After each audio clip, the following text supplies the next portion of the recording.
नमस्कार। मेरा नाम संजय पांडे है और मैं एसआईएस में पिछले 33 ईयर्स से मैं जॉब कर रहा हूँ। मेरी जो ज्वाइनिंग हुई थी वो 1 अगस्त 1991 को मैंने ज्वाइन किया था और इस ज्वाइनिंग के पीछे भी बहुत बड़ी कहानी है।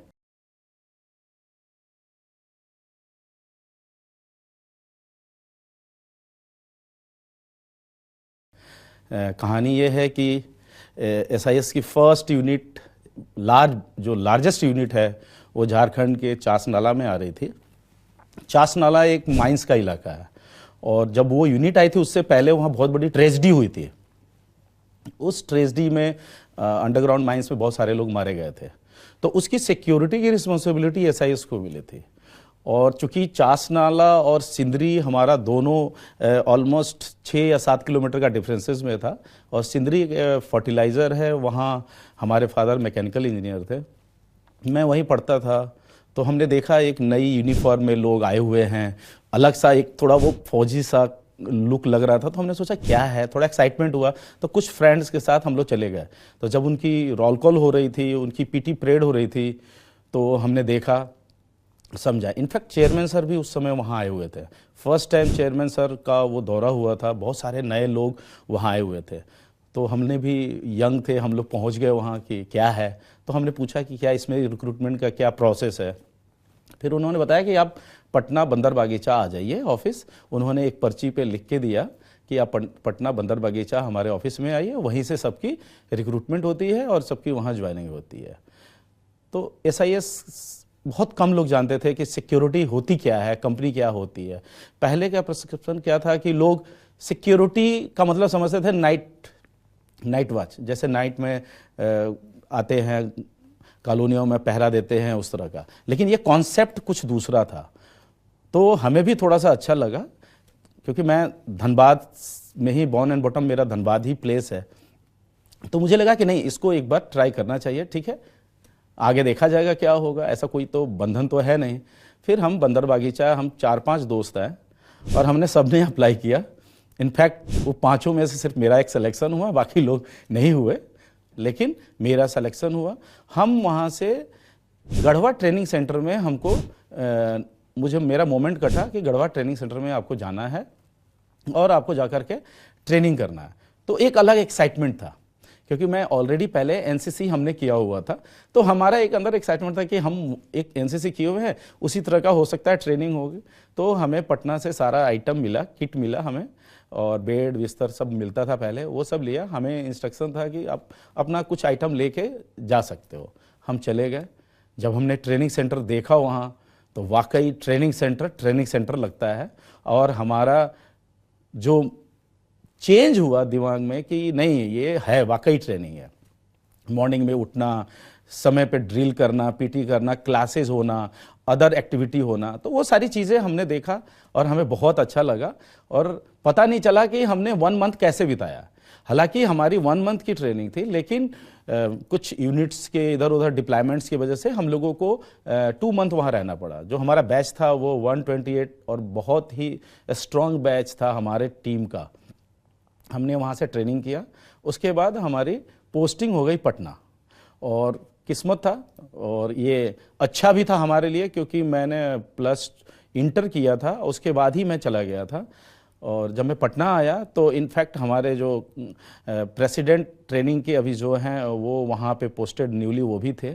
तो मैंने उनको बोला कि सर देखो, मुझे तो ग्रेजुएशन करना है और मैं यहीं से एन कॉलेज पटना से मेरे को ग्रेजुएशन करना है। तो उन्होंने बोला ठीक है, मैं बात करता हूँ।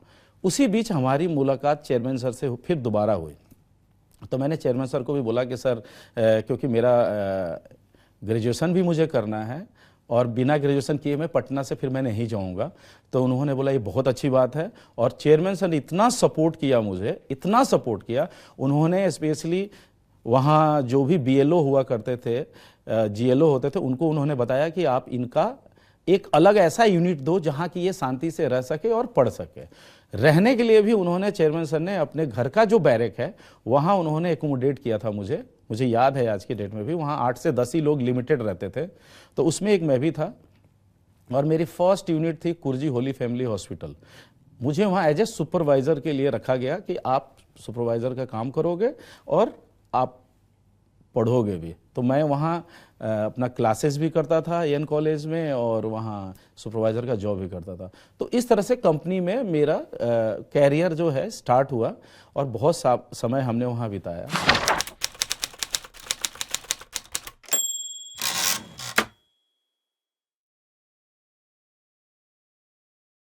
ट्रेनिंग की जहाँ तक बात है, ट्रेनिंग इंसान के लिए बहुत ज़रूरी है, जिससे कि लोगों के अंदर डिसिप्लिन, डेडिकेशन, ये चीज़ें आना बहुत ज़रूरी है। इसीलिए ट्रेनिंग बहुत ज़रूरी है। और जो एसआईएस में जो हम लोगों के समय में ट्रेनिंग मिला, उस समय जितने एक्स सर्विसमैन और बाकी जो ट्रेनर थे, उन्होंने इतने अच्छे से अपने बच्चों की तरह सिखाया कि आगे आपका फ्यूचर क्या है, आप कैसे बढ़ोगे। उस चीज़ों को हम लोगों ने ध्यान में रखते हुए हम आगे बढ़े और उसका फ़ायदा हमें कहाँ मिला। जैसे मैं होली फैमिली हॉस्पिटल में आया तो मुझे उन सब चीज़ों का, क्योंकि हॉस्पिटल का सिक्योरिटी कैसा होता है, वहाँ कैसे किस तरह के लोगों को हैंडल करना पड़ता है, कभी कोई डेथ कर गया, कोई सीरियस पेशेंट आ गया, कोई डॉक्टर से लड़ रहा है, कोई किसी से लड़ रहा है, तो उसको कैसे मैनेज करना है, वो चीज़ें हम लोगों ने वहाँ जो ट्रेनिंग में सीखा था वो मुझे वहाँ अप्लाई करना पड़ा और अच्छा हुआ।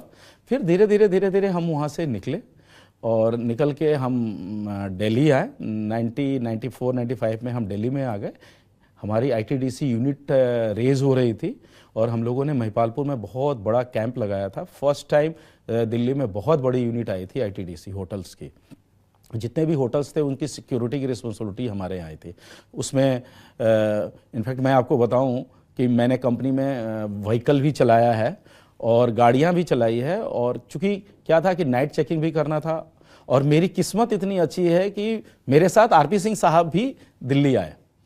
वो वहाँ के यूनिट कमांडर भी बने आईटीडीसी के और वहाँ हमारे साथ हम दोनों मिलके रहें और हमने नाइट चेकिंग भी किया। उसकी भी एक अलग से किस तरह से होटल मैनेजमेंट की ट्रेनिंग होती है, वो चीज़ें भी वहाँ हम लोगों ने एप्लीकेबल किया। उनकी भी डे टू डे ट्रेनिंग होती थी, उनकी रोल कॉल होती थी। बैरक में भी हम लोगों ने जो कैंप बनाया था, महिपालपुर में कैंप था हमारा, महिपालपुर कैंप का हम लोगों ने पर डे का सिस्टम बनाया था कि कैसे हम लोगों को ट्रेनिंग देना है होटल मैनेजमेंट की, क्योंकि एक नया कॉन्सेप्ट आया था ऐसा इसमें। अभी तक हम लोग माइंस का और ऑफिसेज का हमारा यूनिट चलता था। अचानक से हमारे पास होटल मैनेजमेंट का आ गया। अब होटल मैनेजमेंट में किस तरह से लड़कों का टर्नआउट होना चाहिए, कैसे लोगों के साथ उनका बिहेवियर कैसे होना चाहिए, कोई गेस्ट आ रहा है तो गेस्ट के साथ क्या होना चाहिए। हम लोग इवन उनको ये भी सिखाते थे कि गेस्ट इज ऑलवेज राइट। अगर वो पी के भी पड़ा हुआ है तो कृपया आप उसके साथ हाथापाई नहीं करेंगे, उनको आदर से उठाएंगे, उनको ले जाकर के उनकी गाड़ी में बैठाएंगे या कहीं पे उनको एक जगह देंगे या उनके ड्राइवर्स को फ़ोन करके या उनको कम्युनिकेट करके उनको किसी तरह से करेंगे, किसी के साथ कोई लड़ाई झगड़ा। इस तरह की चीज़ें, नई नई चीज़ें हम लोगों को भी सीखने को मिलती थी और हम लोग वो चीज़ें धीरे धीरे लोगों को सिखाते थे भी, समझाते भी थे। तो इस तरह से हमारी जो है धीरे धीरे ये जर्नी स्टार्ट हुई। उसके बाद हमारी ट्रांसफ़र हो गई देहरादून में हमने स्कूल हमारा बन रहा था। चेयरमैन सर का बहुत ड्रीम था कि हमारा एक स्कूल बनना चाहिए और स्कूल के साथ ही सटा हुआ हमारा एक ट्रेनिंग सेंटर भी है। तो सर का हुआ कि जब हमारा स्कूल यहाँ बन रहा है तो यहाँ एक ट्रेनिंग सेंटर भी होना चाहिए और वो ट्रेनिंग सेंटर को भी माने ट्रेन करना, लोगों को ऑब्जर्व करना, किस तरह से काम लोग करें, वो सारी रिस्पॉन्सिबिलिटी भी हम लोगों के पास थी। क्योंकि मैं जब ट्रेनिंग सेंटर के आसपास रहता था तो हमेशा चेयरमैन सर का होता था कि आप थोड़ा सा ट्रेनिंग सेंटर देख लो, वहाँ क्या हो रहा है नहीं हो रहा है। वो सारी चीज़ें देहरादून में भी हम लोगों ने देखा और देख करके हम लोगों ने उसको भी बढ़ाया।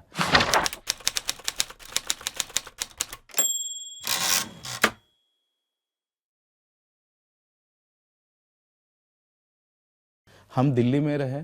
उस समय जब आईटीडीसी हमारे पास थी तो हमारे पास गाड़ियां मात्र कंपनी में ज़्यादा से ज़्यादा 6 या 7 गाड़ियां होती थी पूरी ग्रुप कंपनी में। कुछ चेयरमैन सर की गाड़ियां थी और एक गाड़ी हमारे पास हुआ करती थी जिससे कि हम लोग डीडीसी डाक डिलीवरी सर्विस की काम करते थे।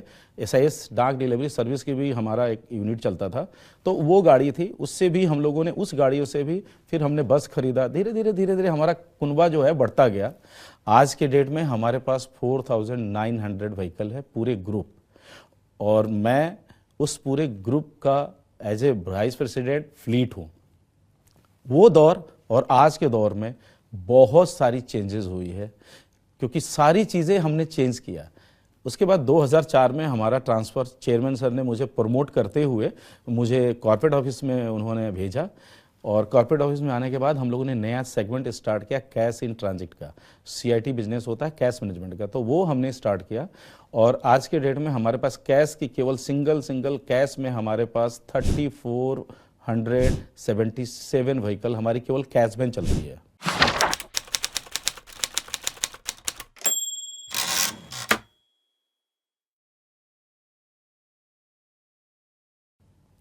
उस देखा गया कि जब कंपनी बड़ी होती जा रही है तो ट्रेनिंग भी हमारा बढ़ना चाहिए। पहले क्या होता था कि हम एक ट्रेनिंग सेंटर में एक लिमिटेड समय में लोगों को ट्रेन करके और हम लोग भेजा करते थे ट्रेनिंग के लिए।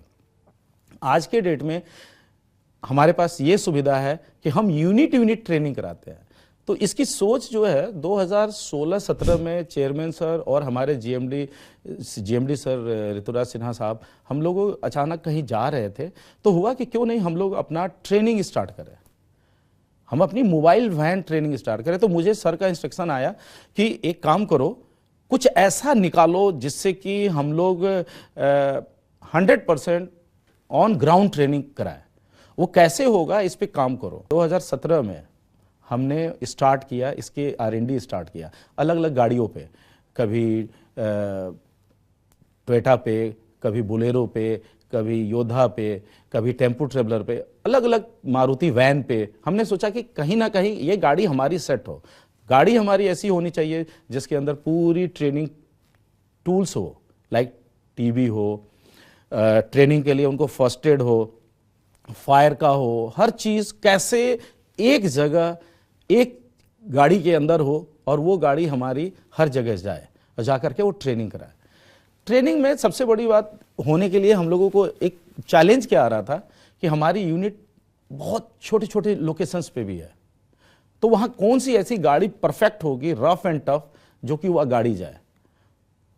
अगर हम टेम्पो ट्रेवलर ले लेते हैं हो सकता है कि वो जा ना सके, अगर हम मारुति वैन ले लेते हैं तो हो सके वो भी ना जा सके, पता चला कि नुकसान हो जाए। तो फिर हम लोगों ने करते करते पूरा R&D किया। हमने हर गाड़ी पे एक एक पहले मॉडल तैयार किया, फिर 3D तैयार किया कि 3D में ये सेट हो रहा है, वो सेट हो रहा है, नहीं हो रहा है। कई 3D में हम लोगों ने कैंसिल भी किया कि नहीं ये नहीं होना चाहिए, अगर ये करेंगे तो गड़बड़ होगा, क्योंकि हमारे पास लोगों को कुछ बैठने का भी अरेंजमेंट होना चाहिए गाड़ी में। अगर ज़रूरत पड़े तो 10-15 लोगों को हम गाड़ी में बैठा भी सके। तो इस तरह का करते हम लोगों ने फाइनली एक मॉडल तैयार किया। बोलेरो गाड़ी पे, पिकअप पे हमने एक मॉडल तैयार किया और एक हमने मॉडल तैयार किया टेम्पो ट्रेवलर बड़ी गाड़ी फोर्स पे। और इंटरेस्टिंग बात कि जब ये गाड़ी हमारी बन के आई और पहली बार जब हमने GMD सर को गाड़ी दिखाया, GMD सर ने फर्स्ट अटेम्प्ट में ही गाड़ी को पास कर दिया। मुझे इतना एक्साइटमेंट हुआ कि नहीं पास हो गई, क्योंकि कई बार हम लोगों ने 3D में लोगों का हेल्प लिया, 3D बनवाया, 3D में क्या कहाँ होना चाहिए, फायर का आइटम कहाँ होना चाहिए, अलार्म सिस्टम कहाँ होना चाहिए, CCTV से रिलेटेड लोगों को अगर हमें ट्रेन करना है तो वो कहाँ होना चाहिए। ये सारी चीज़ें एक सेंटर पे, एक लोकेशन पे, एक जगह पे ट्रेन करने के लिए कैसे गाड़ी का तैयार होना चाहिए, लोगों का कितना सीटिंग अरेंजमेंट होना चाहिए, वो सारी चीज़ें हम लोगों ने तय किया। आप देखेंगे, आपको देखने को मिलेगा गाड़ी के अंदर हमारे पास अलार्म भी है, गाड़ी के अंदर हमारा CCTV का सेटअप भी है, फायर का भी हमने रखा है इक्विपमेंट, और हमारी गाड़ी में टीवी लगा हुआ है, इसलिए कि किस तरह का ट्रेनिंग होना है। सपोज आप मान लो कि हॉस्पिटल ट्रेनिंग है, तो हॉस्पिटल के जो गार्ड है उनको हॉस्पिटल से रिलेटेड चीज़ों को ट्रेन करना है। तो हॉस्पिटल से रिलेटेड अगर ट्रेनिंग करनी है तो उनकी टूल उनके पास होनी चाहिए। तो ट्रेनिंग के लिए वीडियो, हर चीज़ वो ट्रेनिंग डिपार्टमेंट जो है वो बनाती है। जो ट्रेनर है वो इतना एक्सपर्ट होता है कि वो उसको ट्रेन करना है, तो उसको पता होना चाहिए कि हम होटल मैनेजमेंट का ट्रेनिंग करने जा रहे हैं। तो आज के डेट में मुझे अशोका होटल जाना है तो अशोका होटल से रिलेटेड ही हमारे पास आइटम होना चाहिए कि मेन गेट ड्यूटी कैसी होनी चाहिए, मेन गेट पे अगर ड्यूटी कर रहा है तो उसको चेक कैसे करना है। ये सारी सुविधाएं हम लोगों ने गाड़ी के अंदर लगाया। फाइनली वो गाड़ी हमने तैयार किया, हमने चेयरमैन सर GMD सर को दिखाया, गाड़ी पास हुई। और फर्स्ट हमें याद है कि फर्स्ट हम लोगों ने इस गाड़ी का फर्स्ट डेमो हम लोगों ने स्टार्ट किया था एएसआई के ऑफिस में। और जब एएसआई के ऑफिस में हम लोगों ने फर्स्ट जब लगाया वहाँ, तो आप देखेंगे कि मतलब वहाँ ट्रेनिंग के लिए मैं खुद भी गया था।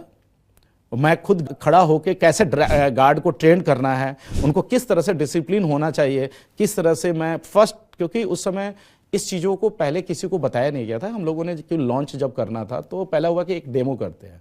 तो जब मैं गया, गार्ड खड़ा करके गार्ड को कैसे डिसिप्लिन में होना चाहिए, कैसे उनको बैठना है, उनको ट्रेनर किस तरह से सिखाएगा, हर चीज़ें पॉइंट टू पॉइंट, एक कितने डिस्टेंस पे उनकी चेयर लगेगी, वो सारी चीज़ें करने के बाद हमने लगाया, हम लोगों ने किया। और मैंने देखा कि एएसआई के जितने सीनियर्स थे आए, वो उनसे मेरी मुलाकात है, उन्होंने बोला ये आपका कॉन्सेप्ट बहुत अच्छा है और इससे क्या होगा कि जो ग्राउंड ट्रेनिंग जो मिसिंग हो रही थी वो आपका बहुत अच्छा होगा। हमने फर्स्ट गाड़ी तैयार किया था और जो अच्छा रिस्पांस मिला, मुझे एम्स से भी अच्छा रिस्पांस हम लोगों को मिला था। तो उसका नतीजा क्या हुआ कि चेयरमैन सर और जीएमडी सर ने बताया कि इसको immediate implement 100% pan India level पर करिए और सारी गाड़ियां एक साथ लॉन्च होनी चाहिए। और ये भी मेरे लिए एक बहुत चैलेंज था और एक हमें डेट भी मिला था कि आपको इतने दिनों के अंदर 35 व्हीकल तैयार करनी है और 35 व्हीकल 35 लोकेशंस पे जाएगी। तो ये मेरे लिए भी एक बहुत चैलेंजेस था। फिर फैब्रिकेटर के साथ बैठना, उसको इम्प्लीमेंट करना, व्हीकल परचेज करना, उसको उस ट्रेनिंग के तरह से रेडी करना और रेडी करके सारी गाड़ियों का लॉन्चिंग कराना, एक साथ सारी गाड़ियां हर रीजन में भेजना और सारी गाड़ियों पे ड्राइवर को ट्रेन करना। क्योंकि मैं as a vice president fleet, मैं खुद भी ड्राइवरों को ट्रेन करता हूँ और मेरी एक टारगेट होती है कि एवरी मंथ मैं कोई ना कोई रीजन में जाता हूं, उस रीजन में जितने भी ड्राइवर है, चाहे वो कैश से रिलेटेड हो, चाहे हाउसकीपिंग से रिलेटेड हो, चाहे वो किसी भी सेगमेंट से हमारी हो, मैं सबको एक साथ बैठाता हूं और प्रेजेंट सिनेरियो के हिसाब से मैं उनको ट्रेन करता हूं। क्योंकि हर बार गवर्नमेंट का भी लॉ चेंज होता रहता है, तो ड्राइवर को भी कैसे ट्रेन करना है वो मैं बखूबी उनको सिखाता हूँ, समझाता हूँ और वो इम्प्लीमेंट करवाता हूँ। क्योंकि क्या है, आप जानते हैं कि पहले क्या होता था कि गाड़ियों में भी वाहन 4 चलती थी, वाहन 4 के बाद वाहन 6 आ गई, पहले नॉर्मल गाड़ियां होती थी, आज के डेट में हर गाड़ी के अंदर डीपीएफ होता है। तो ये चीज़ों को ट्रेनिंग का पार्ट होता है, ड्राइवर को भी ट्रेनिंग करना है कि जो तुम एम ट्रेनर गाड़ी, जो हमारा ट्रेनिंग वाली व्हीकल को चला रहे हो, उस गाड़ी से रिलेटेड तुम्हारी क्या रिस्पॉन्सिबिलिटी है, तो वो पहले हम उनको ट्रेन करते हैं। सिमिलर हमारे जो ट्रेनिंग कमांडेंट है, वो जो ट्रेनर होते हैं, वो उनको ट्रेन करते हैं कि आप जब ऑन ग्राउंड ट्रेनिंग जाओगे, लोकेशन पे जाओगे, तो आप कैसे ट्रेनिंग दोगे, उनको भी ट्रेन किया जाता है। और उसका रिजल्ट आप देखेंगे आज के डेट में हमारे जितने कस्टमर हैं बहुत खुश होते हैं। और कस्टमर का पहले तो फोन आता था, सर आपकी गाड़ी इस महीने में 2 ही बार आई है, कृपया सर एक बार और भेजो। वो करते क्या है कि वो हमारे जो गाड़ी का ट्रेनर है उनसे वो अपने भी स्टाफ का ट्रेनिंग कराते हैं कि हमारे भी जो एम्प्लॉई हैं कृपया इनको भी आप ट्रेन कराइए, कि थोड़ा इनकी भी जो नॉलेज बढ़े कि ट्रेनिंग होती क्या चीज़ है। हमारा सपोज मान लीजिए हॉस्पिटल में, तो जो हॉस्पिटल में जो सिक्योरिटी के साथ साथ हाउसकीपिंग भी है, हो सकता है कि उनके जो काउंटर पे बैठते हैं, तो उनको कहते हैं कि उनको भी प्लीज़ थोड़ा सा आप लोग गाइड करो, उनको ट्रेन करो, इनको भी दिखाओ कि कैसे बिजनेस, कैसे काम होता है। तो चीज़ें जो है हम लोगों ने किया और हमें लगता है कि ये जो ट्रेनिंग है, ये ट्रेनिंग जो है आज के डेट में जो ट्रेनिंग टूल्स मॉड्यूल हमारे पास है, हमारी कंपनी के पास है, वो किसी के पास नहीं। बहुत लोगों ने कॉपी करने की कोशिश की, बहुत लोगों ने, क्योंकि डेफिनेटली जब मार्केट में कोई चीज़ पहली बार लॉन्च होती है ना, तो उसका क्लोन पहले तैयार होता है, आप जानते हैं। तो कोशिश लोगों ने बहुत किया, मैं नाम नहीं लूंगा, बहुत सारी ऐसी कंपनी है, मेरे से बहुत सारे ने अप्रोच किया कि आपने ये गाड़ी बनाया, एक बार प्लीज़ हमको गाड़ी दिखा दो, कहाँ से बनवाया, क्या है। तो हमने कहा कि नहीं, ये नहीं हो सकता, क्योंकि ये हमारा चीज़ है, ये हमारा सोच है, ये हमने सोच करके इसको ईजाद किया है। तो वो एक चीज़ जो है ना, उसको बहुत कोशिश किया लोगों ने, कोई सक्सेस नहीं हुआ। और आज की डेट में हम पैन इंडिया 45 व्हीकल हमारी ट्रेनिंग की अलग अलग ब्रांचेज, अलग अलग रीजन्स में रन कर रही है। और अभी हम कोशिश कर रहे हैं कि और भी अगर हमारी रिक्वायरमेंट के हिसाब से हम बढ़ाया जा रहा है। पहले हम रीजन में एक गाड़ियां देते थे, अब हम हर रीजन में दो दो गाड़ियां भी बढ़ा रहे हैं डिमांड के ऊपर, क्योंकि इसकी डिमांड बहुत है। माइंस के इलाके में हो, आपके होटल्स में है, हॉस्पिटल्स में है। आज के डेट में आप देखेंगे जितने भी एओ है, जितने भी आप सोसाइटीज़ में, बिल्डिंग्स में जो गार्ड लग रहे हैं, वो भी ट्रेनिंग के लिए बहुत रिक्वेस्ट करते हैं कि हमारे यहाँ भेजो, हमारे यहाँ भेज के गाड़ियाँ आप ट्रेन करो गार्डों को। तो ये एक बहुत अच्छा कॉन्सेप्ट है और इस कॉन्सेप्ट पे हम लोग खरे उतरे हैं। क्रेडिट गोज टू हमारे चेयरमैन एंड हमारे जीएमडी सर।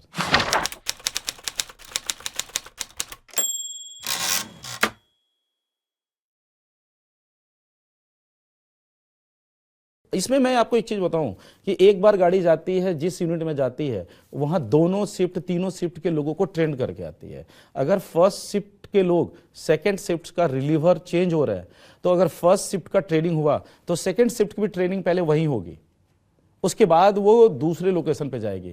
क्योंकि अगर सपोज मानो, क्योंकि बहुत लंबा लंबा इनकी जर्नी होती है। हमारी एक गाड़ी, अगर एग्जांपल के तौर पे मैं दे दूं आपको, कि अगर मेरी गाड़ी भोपाल में है और वो गाड़ी जबलपुर जा रही है किसी यूनिट में ट्रेनिंग के लिए, अगर सपोज वहाँ किसी यूनिट में गई ट्रेनिंग के लिए गई, तो वो सिर्फ एक शिफ्ट का ट्रेनिंग करा करके नहीं आएगी, वो जबलपुर सराउंडिंग में हमारे जितने भी यूनिट है उस यूनिट में जाएगी और एक एक दिन वहां पूरा बिताएगी वो, और बहुत विस्तृत रूप पे उनको समझाया जाता है। एक एक गार्ड को, सुपरवाइजर को, यूनिट कमांडर को, हर आदमी को ट्रेन किया जाता है। और ऐसा नहीं है कि बस ट्रेन कर दिया, वहां अपना भाषणबाजी कर दिया और करके गाड़ी वहां से अपनी निकल गई। उनका हर आदमी का एक फीडबैक लिया जाता है। वो IOPS के थ्रू हमारी सारी गाड़ियां हमारी कनेक्टेड है, और वो IOPS की टीम हमारी है जो कि उसकी पूरी मॉनिटरिंग करती है कंट्रोल रूम की, कौन सी गाड़ी कितने बजे गई। इनका रोटा बनता है, मैं आपको बताऊं, इसका एक रोटा बनता है, और हर एम ट्रेनर जो भी है उनको इंफॉर्मेशन जाती है कि अब आपकी गाड़ी कल इस यूनिट में जाएगी। सपोज मान लीजिए जबलपुर में है तो जबलपुर या सिवनी में है, या बिहार में है तो वो बोल देगा कि भागलपुर जानी है। तो कोई भी लोकेशन है, दिल्ली में है तो उनको बता दीजिएगा कि आज आपको ओखला में जानी है, कल आपको एम्स जानी है, परसों आपको होटल्स में जानी है। तो 1 डे बिफोर उनको इन्फॉर्म हो जाती है, 2 डेज बिफोर इन्फॉर्म किया जाता है कि आपके यहाँ कल या परसों में ट्रेनिंग जाएगी, इस टर्म पे जाएगी। और बहुत क्लियर, बहुत विस्तृत रूप से, इवन आपको ये बता दूं कि उनको ये भी बताया जाता है, हमारे यहाँ ट्रेनिंग का एक वसूल है कि उनको ये भी बताया जाता है कि शर्ट का अगर एक बटन टूट जाए तो आप इंतजार मत करिए कि दूसरा बटन टूटेगा तब लगाएंगे, इमीडिएट उस तरह से चीजें को ट्रेन किया जाता है। कहीं ट्रेनिंग में किसी तरह का कोई भी गैप नहीं होता, जीरो टॉलरेशन है हमारे यहाँ ट्रेनिंग में, ट्रेनर के लिए भी, जो ट्रेनीज हैं उनके लिए भी, जो वहाँ का मैनेजमेंट देख रहा है, यूनिट कमांडर देख रहा है उसके लिए भी, और उसकी पूरी फीडबैक मैनेजमेंट के पास टाइम टू टाइम वो बन करके, उसकी MIS बन करके आती है कि हाँ आज यहाँ ट्रेनिंग। और आपको एक चीज़ और बता दूँ, इंटरेस्टिंग बात, कि हम कस्टमर का भी फीडबैक लेते हैं। जो हमारे कस्टमर होते हैं, जिस कस्टमर के पास हम जाते हैं, वो कस्टमर से भी उस समय फीडबैक लिया जाता है कि आज जो ट्रेनिंग हुआ, आर यू सेटिस्फाइड, यस या नो, तो उनसे भी लिया जाता है। तो ये है हमारा ट्रेनिंग का फंडा।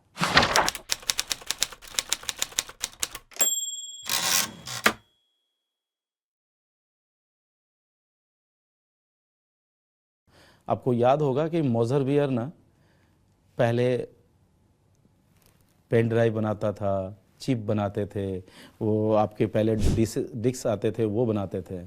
उन्होंने अपना परिवर्तन नहीं किया, जिसके कारण मोजर बियर बंद हो गया। तो समय के साथ सबको बदलना पड़ता है। पहले हम क्या करते थे कि एक प्रोजेक्टर लेके, एक लैपटॉप लेके हमारे बंदे जाते थे, वो जा कर के ट्रेन करते थे और आते थे। वो एक्साइटमेंट ट्रेनिंग में जो हमारे एम्प्लॉय उनमें नहीं आता था।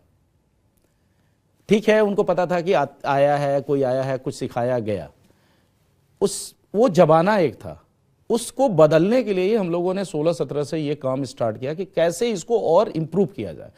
तो हुआ, उसके बाद हम लोगों ने क्या किया कि जब गाड़ी आई तो गाड़ी में हम लोगों ने iPad देना शुरू कर दिया कि आप iPad पे लो, iPad से भी उनको ट्रेन करो। क्योंकि ट्रेनिंग, देखिए, सीखने का कोई एक तो उम्र नहीं होता है, और सिखाने वाले के लिए भी कोई ऐसा नहीं है कि उसका समाप्ति हो गई।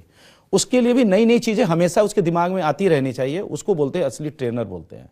तो हम लोगों ने इन सब चीज़ों का इजाद किया, और हमने देखा कि लड़कों को कुछ थोड़ा सा एक्स्ट्रा होना चाहिए, तो ये जो गाड़ी का कॉन्सेप्ट आया, फिर मोबाइल पे भी ट्रेनिंग का कुछ टूल्स जाने लगे, उनका कंफर्मेशन लिया गया कि हाँ आपने आपने जो ट्रेनिंग वहाँ किया है वो आपके मोबाइल पे भी आ रहा है, आप उसको चेक करो।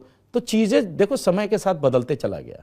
वही चीज़ें हम लोगों ने अप्लाई किया जो उनके लिए ज़रूरत थी और समय का जो मांग था उस हिसाब से हमने चेंज किया। प्रोजेक्टर पे ट्रेनिंग, टीवी पे बैठा करके एक वीडियो के तौर पे दिखाना जो एक्चुअल है। मैं आपको एक वाकया बताऊं, मैं कैश से रिलेटेड ट्रेनिंग की बात करता हूं। 2006 में हम लोगों ने कुछ ट्रेनिंग बनाया था और हमने ऑन ग्राउंड ट्रेनिंग के लिए बनाया था अवेयरनेस कि गार्ड, क्योंकि कैश का काम एक बहुत बड़ा काम होता है, तो गार्ड का ट्रेनिंग और ड्राइवर का ट्रेनिंग कैसा होना चाहिए, गार्ड की रिस्पॉन्सिबिलिटी, जॉब प्रोफाइल क्या है और गनमैन का क्या है, वो चीज़ों को हमने डिफाइन किया हुआ था।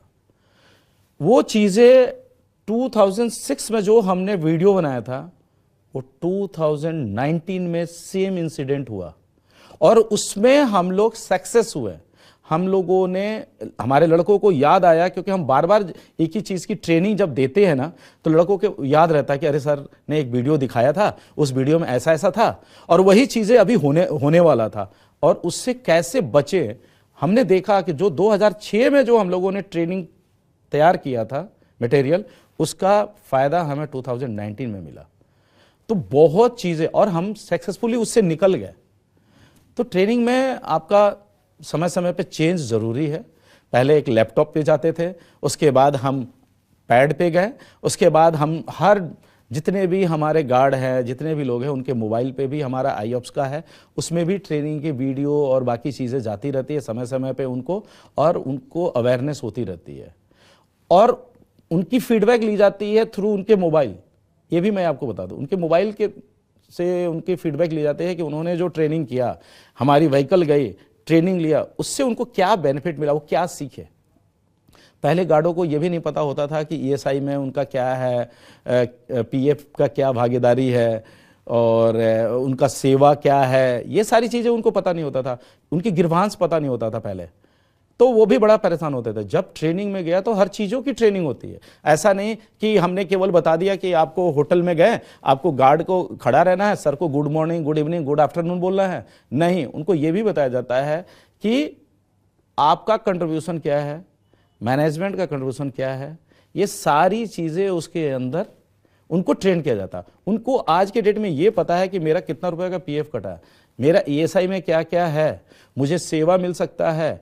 अगर हमारे बच्चों के एजुकेशन के लिए मैनेजमेंट ने अगर एक स्कूल कहीं खोला है तो उसमें एडमिशन होगा तो कैसे होगा, ये भी हमारा एक ट्रेनिंग का पार्ट है।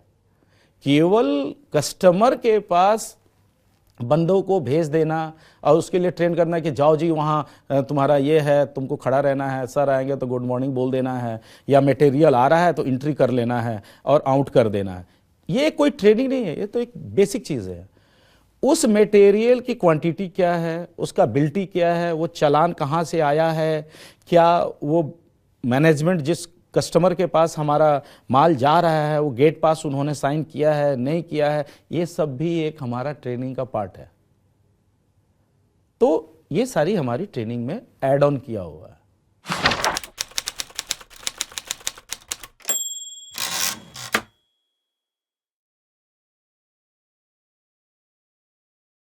देखिए मैं आपको बता दूं, कोविड हो गया, डीमोनेटाइजेशन हो गया, इस तरह की आपदाएं बहुत आई है।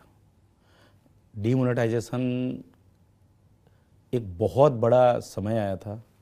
हम लोगों ने पर डे हम ट्रेनिंग करते थे, पर डे रोल कॉल करते थे, पर डे गनमैन को, ड्राइवर्स को, जो हमारे कस्टोडियन होते थे, हमारे जो फ्यूल पंप पे हमारे जो बंदे लगे हुए हैं, जो हमारे गार्ड्स लगे हुए हैं, जो पेट्रोल पंप पे हैं और अलग अलग लोकेशंस पे हैं, जहाँ लगता था, जहाँ स्कूल्स पे है, जहाँ लगता था कि पैसे का बहुत इधर उधर हो सकता है, उन लोगों को खास इंस्ट्रक्शन जाता था, उनको ट्रेन किया जाता था, उनको रोज रोल कॉल में उनको ट्रेनिंग दी जाती थी, बताई जाती थी कि आप लोग इस तरह का जो गलत काम हो रहा है उनको कैसे देखना है, उसको कैसे रोकना है और आपको किस तरह से काम करना है। क्योंकि आपको पता है डीमोनेटाइजेशन के समय में आपको याद होगा कि सारे नोट के डोमिनेशन चेंज हो गए थे।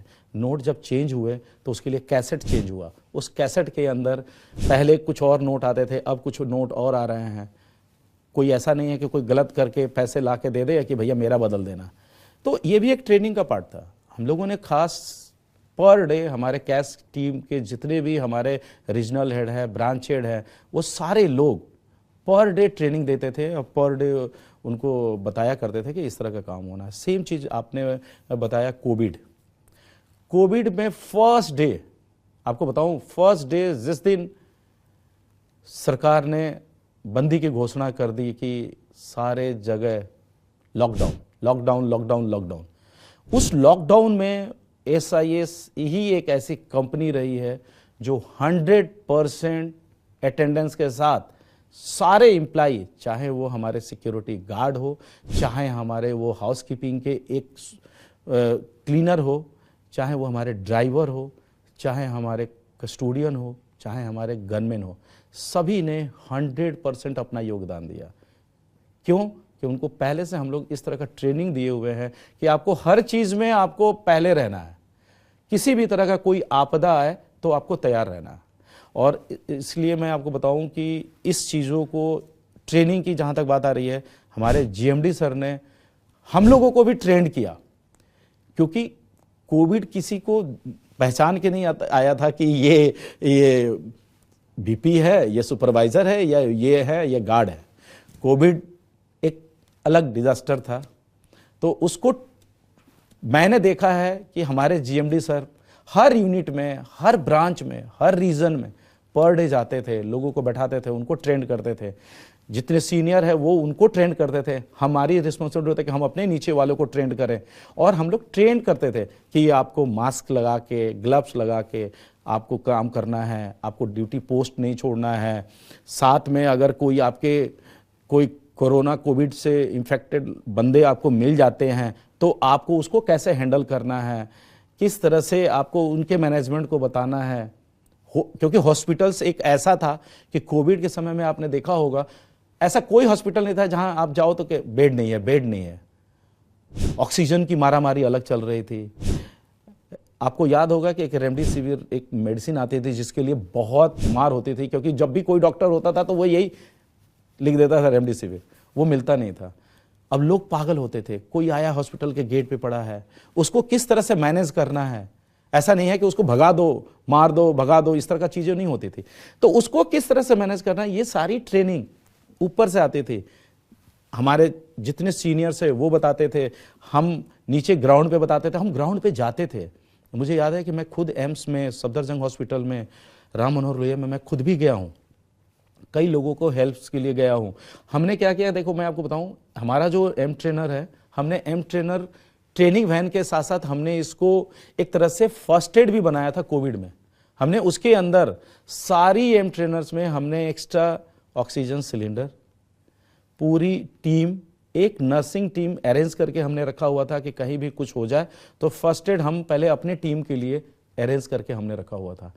अर्जेंट बेसिस पे हमने सब में सिलेंडर, बेड, वो सारी अरेंजमेंट हमने किया हुआ था कोविड के लिए। तो हम कोविड में फुल तैयार थे और हमने ज़्यादा से ज़्यादा लोगों को ट्रेन किया, और जिसका नतीजा है कि कम से कम कैजुअलिटी अगर हुई है तो वो हमारी ऑर्गेनाइजेशन में हुई है। और आपको ये भी सुन के आश्चर्य होगा कि 2021 में दिसंबर से पहले हमारे सारे एम्प्लाई 100% वैक्सीनेटेड थे। सभी का वैक्सीनेशन कंप्लीट हो गया था, इंक्लूडिंग मैं। हमारा तीसरा वैक्सीनेशन भी हो गया। तो उस समय हम लोग सारे लोगों का वैक्सीनेशन हुआ, दूसरों को भी हमने वैक्सीन कराया, सभी की फैमिली का भी हम लोगों ने करवाया। और जितनी भी चीज़ें हैं वो एक ट्रेनिंग का ही पार्ट है। क्योंकि अगर हमारे यहाँ कोई ट्रेन नहीं होता तो यही होता, अरे आपने तो सर बताया नहीं था कि हमको क्या करना है, किस तरह से लोगों का स्कैनिंग करना है, किस तरह से लोगों का अटेंडेंस होना है। SIS की एक ऐसी कंपनी है कि पूरे कोरोना काल में कोई पंचिंग नहीं हुई अटेंडेंस, और 100% एक्यूरेट ईमानदारी से सबका अटेंडेंस होता था, क्योंकि हम लोगों ने सारे ऐप पे चले गए। हमारा एक जिंक एचआर उसी समय डेवलप हुआ और जिंक एचआर से सभी का अटेंडेंस बना, इवन एक एक गार्ड का। हम लोगों ने क्यूआर कोड हर यूनिट पे लगाया, हर यूनिट में हर पोस्ट पे लगाया। अगर कोई गार्ड अगर आता है, अगर उसको पंचिंग नहीं करना, उसका अटेंडेंस नहीं मारा जाना चाहिए, तो हम लोगों ने क्यूआर कोड लगाया और क्यूआर कोड के थ्रू उनकी अटेंडेंस बन रही थी। आपको पता ही है कि एसआईएस एक ऐसी लार्जेस्ट कंपनी है जहां की सबसे ज़्यादा मैन पावर है, जो हमारे ऑन रोल एम्प्लॉय है वो सबसे ज़्यादा है। और ये एक बहुत बड़ा चैलेंज होता है इस तरह का चीज़ें। अगर आप कोविड में हैं, किसी का अटेंडेंस नहीं बन रहा है, किसी का कोई गिरबांस फंसा हुआ है, क्योंकि लोग घबराते हैं, क्योंकि बहुत सारी ऐसी कंपनी थी कि वो भूल गई थी कि ये हमारा एम्प्लॉय है। लेकिन एसआईएस एक ऐसी फैमिली है कि वो भूली नहीं, उल्टा उनको जोड़ा और सबका ख्याल रखा। चाहे वो एक ड्राइवर हो, चाहे वो गार्ड है, चाहे वो आपका एक गनमैन है, चाहे वो एक कोई सीनियर है या जूनियर है, किसी में कोई भेदभाव नहीं।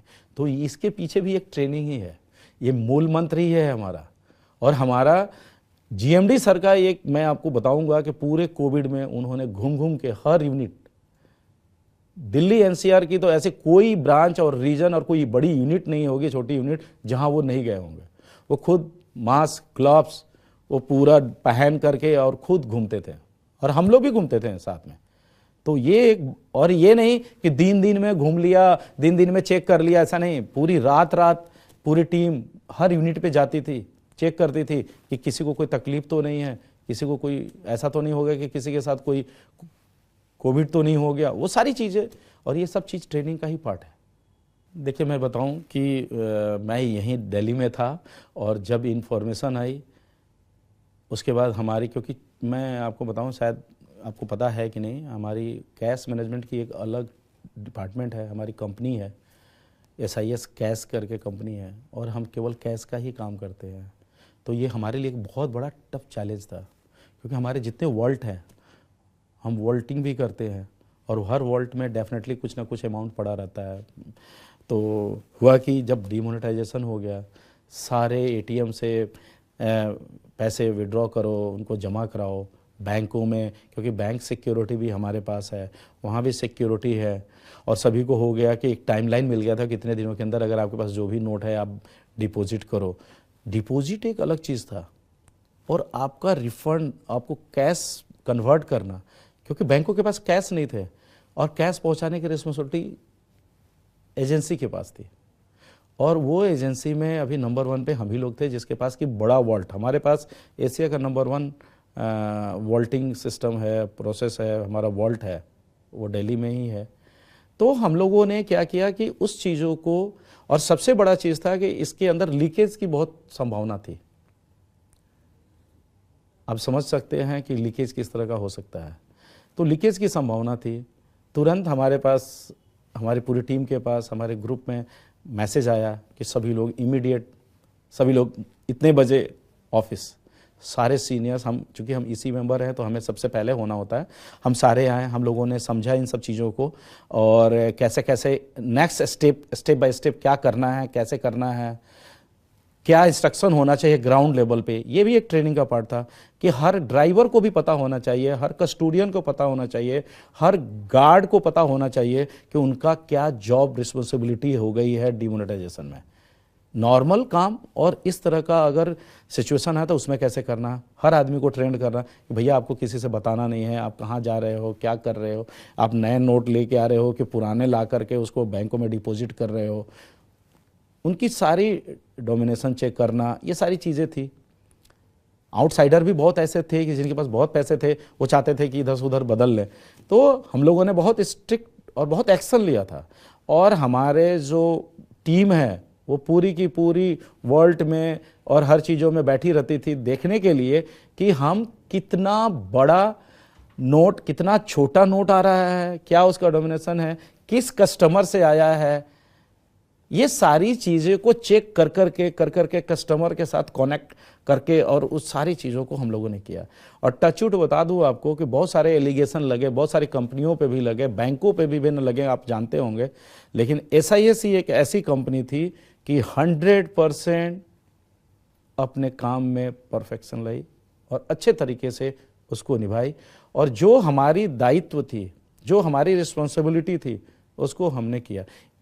आपको मैं बता दूं कि फाइनेंस डिपार्टमेंट से भी, मिनिस्ट्री से, फाइनेंस मिनिस्ट्री से भी हमारे लिए एप्रिसिएशन आया था कि नहीं, आप लोगों ने बहुत अच्छा काम किया है, और इसकी तारीफ सभी ने की, बैंकों ने भी की कि नहीं, एसआईएस का काम बहुत अच्छा था। तो डीमोनेटाइजेशन में डेफिनेटली एक वो भूचाल ही था, वो एक साइक्लोन था जिसको हम बताएंगे। आप कह ही रहे हैं कि 8 बजे के बाद, अगर 8 बजे आपको बता दिया जाए कि आपके बैंक के सारे पैसे जो है वो रद्दी हो गए, और आप क्या कर सकते हो, आपको किस तरह का नींद आएगी कि नहीं आएगी, तो वो एक था। तो उससे बहुत अच्छे से निपटा गया, और हम टचवुड बताऊं कि अच्छे से, किसी ने एक कंप्लेंट नहीं था किसी का।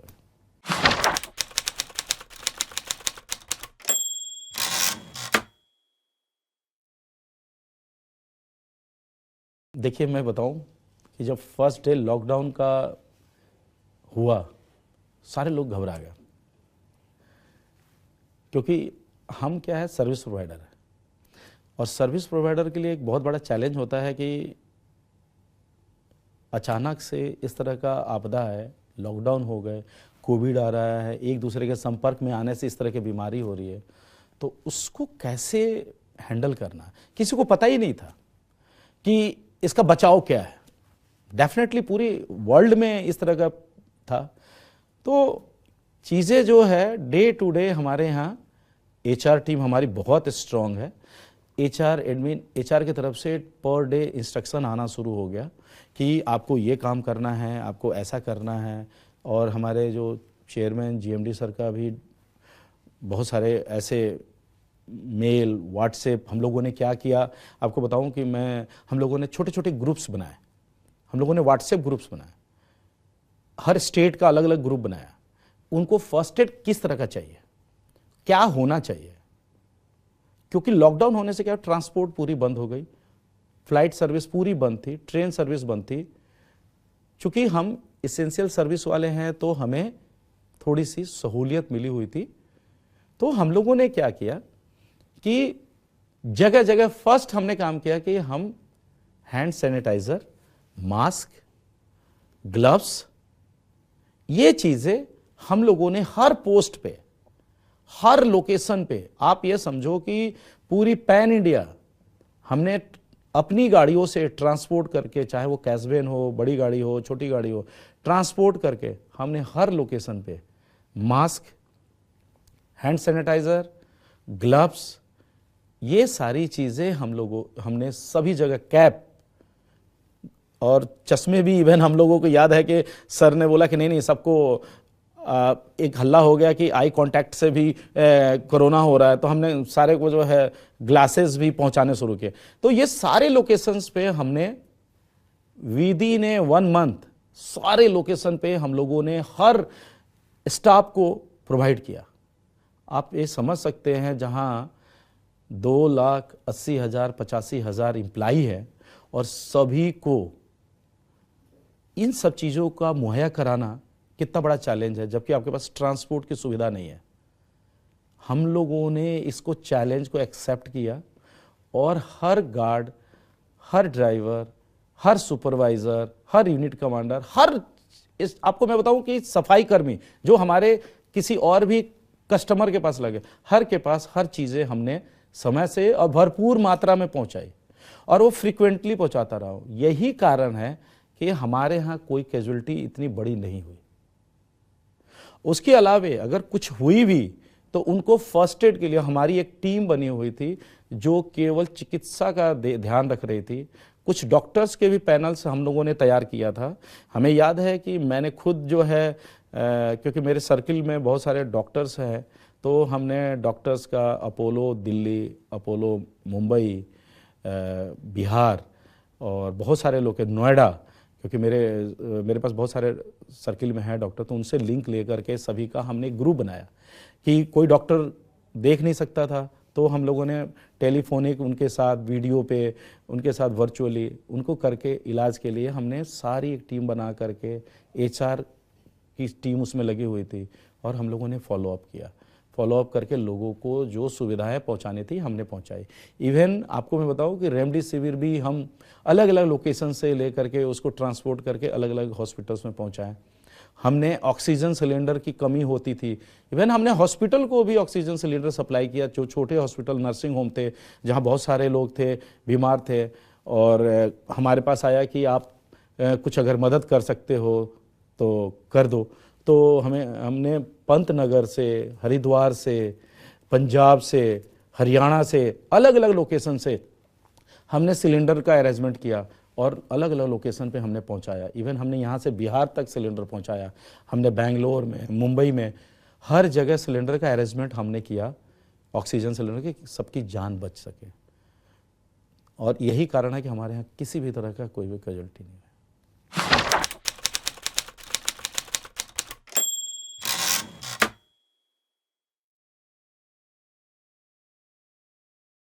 फ्यूचर बहुत अच्छा है, और ट्रेनिंग जब तक आपके अंदर सांस है तब तक ट्रेनिंग है।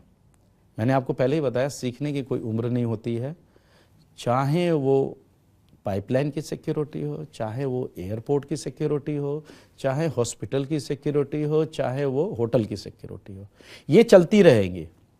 हाँ, इसके अंदर नई नई, अब जैसे आप बता रहे हैं कि न्यू टेक्नोलॉजी आ रही है, अब तो आज के डेट में बता दे रहा हूँ एआई आ गई है। अब आज के डेट में एआई आने से क्या हो गया, आर्टिफिशियल इंटेलिजेंस आने से बहुत सारी चीज़ें हैं, उसके थ्रू भी ट्रेनिंग हो रही है, वो भी एक ट्रेनिंग का पार्ट है। अगर सीखने वाले के लिए वो भी एक ट्रेनिंग है। तो फ्यूचर बहुत अच्छा है। और जहाँ तक एम ट्रेनर की हमारी बात है, डेफिनेटली इसकी डिमांड है और बढ़ेगी।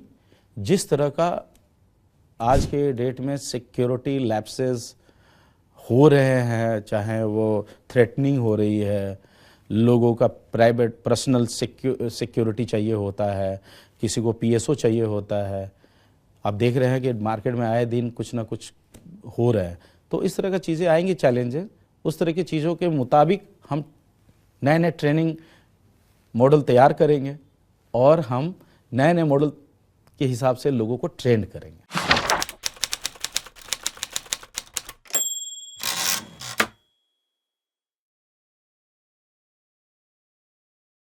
देखिए, मैं आपको एक चीज़ और ऐड करना चाहूँगा कि गवर्नमेंट ऑफ इंडिया अभी रिसेंटली लास्ट ईयर से उन्होंने स्टार्ट किया है पासपोर्ट सेवा, मोबाइल पासपोर्ट सेवा। मोबाइल पासपोर्ट सेवा स्टार्ट करना गवर्नमेंट के लिए एक चैलेंज था। अच्छा रहा कि एसआईएस को ये रिस्पॉन्सिबिलिटी दी गई गवर्नमेंट की तरफ से, और हमने हर स्टेट में हर पासपोर्ट जितने भी सेंटर हैं उनके पास 2-2, 3-3 हमने मोबाइल पासपोर्ट सेवा गाड़ी लगाई। मोबाइल पासपोर्ट सेवा का एक नया स्टार्टअप है गवर्नमेंट की तरफ से। आप देखेंगे कि इसकी जो एक अलग पहचान निकली है बन के। पहले लोग घंटों लाइन लगाते थे कि मेरा आज स्लॉट बुक है तो आज मेरा होगा कि नहीं होगा, कितने बजे होगा। आज ये सुविधा ऐसी आ गई है कि आप स्लॉट बुक करिए, उसके अंदर आपको ऑप्शन आएगा कि क्या आप मोबाइल ट्रेनिंग से, जो मोबाइल वैन है उससे पासपोर्ट रिन्यू कराना चाहते हैं या बनवाना चाहते हैं, या सेंटर पे जाके बनवाना चाहते हैं। जो मोबाइल पासपोर्ट व्हीकल है वो हमारी है, गवर्नमेंट के द्वारा हमें जो आदेश मिला उसके आधार पे हमने बनाया है, और ये अलग अलग लोकेशंस पे जाती है। अब सपोज़ मान के चलो कि हमारा जो वीखाजी कामा प्लेस के पास दिल्ली में, वहाँ हमारा एक पासपोर्ट सेवा केंद्र है। आज ओखला में किसी को पासपोर्ट रिन्यू कराना है तो वो देखेगा, तो उसमें दिखेगा कि ये मोबाइल वैन है, इस पे ट्रेनिंग होनी है, इस पे मोबाइल पे हमारा पासपोर्ट रिन्यू होना है, या मुझे जो भी उसके अंदर डॉक्यूमेंट सबमिट करना है। तो वो वैन ओखला में कितने तारीख को वो रहेगी, वो उस दिन का स्लॉट बुक कर लेगा, और ओखला में किसी जगह पे रहेगी, वहाँ जा कर के वो ईजिली अपना पासपोर्ट बनवा सकता है। इसकी भी ट्रेनिंग हम लोगों ने लोगों को दी है, हमारे जितने स्टाफ हैं उनके अंदर, कि उनको किस तरह से इस गाड़ी का हैंडलिंग करना है, क्योंकि उसके अंदर बहुत सारे इक्विपमेंट लगे हुए हैं, स्कैनर लगे हुए हैं, कैमरे लगे हुए हैं, थंब के लगे हुए हैं, उनके सिस्टम लगे हुए हैं।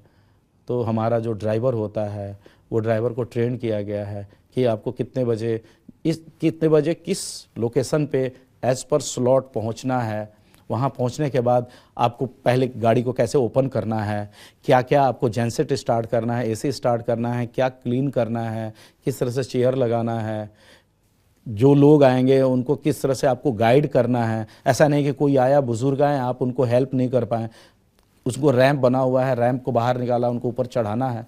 सो ये सब चीज़ें भी ट्रेनिंग का पार्ट है। और ये इस चीज़ों को हम लोगों ने, हमारे जो ड्राइवर जो पासपोर्ट सेवा की गाड़ियाँ चला रहे हैं उनको हम लोगों ने ट्रेन किया है। और ये गवर्नमेंट का एक नया आया हुआ है और लोग इसके बहुत अच्छे फ़ायदा उठा रहे हैं, इसका अच्छा रिस्पॉन्स है। ये भी गाड़ियाँ हम और बढ़ाने जा रहे हैं। अभी जो ये पासपोर्ट सेवा की गाड़ियाँ हैं टोटल 34 हैं। और जो हमें मिला था कि पहले हम 34 से इसको स्टार्ट करते हैं, ऑलमोस्ट अलग अलग स्टेट में अलग अलग लोकेशंस पे उन्होंने दिया है। डिस्ट्रिक्ट में किसी डिस्ट्रिक्ट में 2 दे दिया है, कहीं एक दिया है। तो उस तरह से करके अभी हमने स्टार्ट किया हुआ। हम लोगों को अच्छा रिस्पॉन्स मिल रहा है लोगों का, और मिनिस्ट्री की तरफ से भी आया है कि ये गाड़ियाँ और गवर्नमेंट बढ़ाएंगी। ये सहूलियत है छोटे छोटे कस्बा में जिनको पता नहीं है। अगर मान के चलो बंदा रह रहा है बुलंदशहर में और उसे पासपोर्ट बनाने के लिए गाज़ियाबाद आना पड़ता है, तो वो सोचेगा 10 बार सोचेगा कि हम बुलंदशहर से गाज़ियाबाद आए पासपोर्ट बनवाने। इसलिए गवर्नमेंट ने क्या किया है कि इस तरह की गाड़ियाँ कि वो इतने तारीख को इतने बजे बुलंदशहर में इस लोकेशन पे रहेगी, आप वहाँ आके पासपोर्ट बनाए। तो इस तरह की चीज़ों को बढ़ाया जा रहा है और हम लोग भी इसमें लगे हुए हैं कि इसको ज़्यादा से ज़्यादा और बढ़ाएं।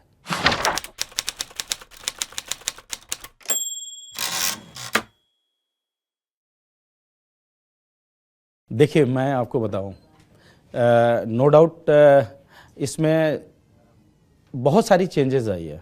आप डिजिटल की बात कर रहे हैं, हमने भी इम्प्रूवमेंट किया अपने यहाँ। जब मैं फर्स्ट टाइम 2004 में कॉर्पोरेट में मेरी पोस्टिंग हुई तो मैं आया तो मैंने देखा कि चीज़ें, क्योंकि गाड़ियाँ कम थी तो हम रजिस्टर मेंटेन करते थे। हमने क्या उस रजिस्टर के मेंटेन करते थे गाड़ियों को, कैसे कौन कौन सी गाड़ी है क्या है। फिर हमने उनको क्या किया एक्सेल में, फिर हमें थोड़ा सा एक्सेल में उनको डालना शुरू किया कि ये गाड़ी है, इतने किलोमीटर चल रही है, ये है। उनकी फाइलिंग हमने तैयार शुरू की। थोड़ा थोड़ा दिमाग आया, हमने कहा कि इसको जो है, क्योंकि गाड़ियाँ हमारी बढ़ती चली गई। अब आप मज़े की बात है आज के डेट में एक हमारी ही कंपनी ऐसी है जो हम ड्राइवरों को मोबाइल ऐप दे रखा है हमने, और पर डे ड्राइवर मॉर्निंग और इवनिंग वो पंचिंग करते हैं मोबाइल ऐप के थ्रू। पर डे वो किलोमीटर डालते हैं। पहले क्या होता था कि लॉग बुक हाथों से बनाते थे और उसको काट भी सकते थे, मिस भी हो सकता था। आज के डेट में हमने फुल्ली ऑटोमेटेड हमने कर दिया है और हमारे जितने भी ड्राइवर हैं उन सबको इंस्ट्रक्शन है कि पर डे जब आप आएंगे ड्यूटी पे तो पहला काम करेंगे कि आप मोबाइल ऐप करेंगे। मॉर्निंग का जो पिक्चर होगा, डैशबोर्ड ओपन करेंगे, गाड़ी खोलेंगे, इग्निशन ऑन करेंगे और किलोमीटर जो पहले आएगा मीटर में वो स्क्रीनशॉट लेंगे और आप ऐप में डालेंगे। साथ ही आप अपना भी पिक्स डालेंगे और इवनिंग में जब आप ड्यूटी क्लोज करके घर जाएंगे तो भी आप किलोमीटर का फ़ोटो खींच के डालेंगे। तो देखिए इस चीज़ों को करने से बहुत फ़ायदा होता है। फ़ायदा क्या हो रहा है, मैनुअली काम करना बंद हो गया, कोई गलत नहीं दे सकता है, रिपोर्ट नहीं दे सकता है। और सपोज मान लो क्योंकि सारी चीज़ें सेंट्रलाइज है हमारे यहाँ, हमने सारा सेंट्रलाइज किया हुआ है। व्हीकल प्रोक्योरमेंट हो, मेंटेनेंस हो, हर चीज़ को सेंट्रलाइज हम लोगों ने किया हुआ है फ्लीट को चलाने के लिए, जिसका फ़ायदा मिल रहा है। और हम आज आपको बता दे रहे तभी हम नंबर 1 पे हैं फ्लीट में।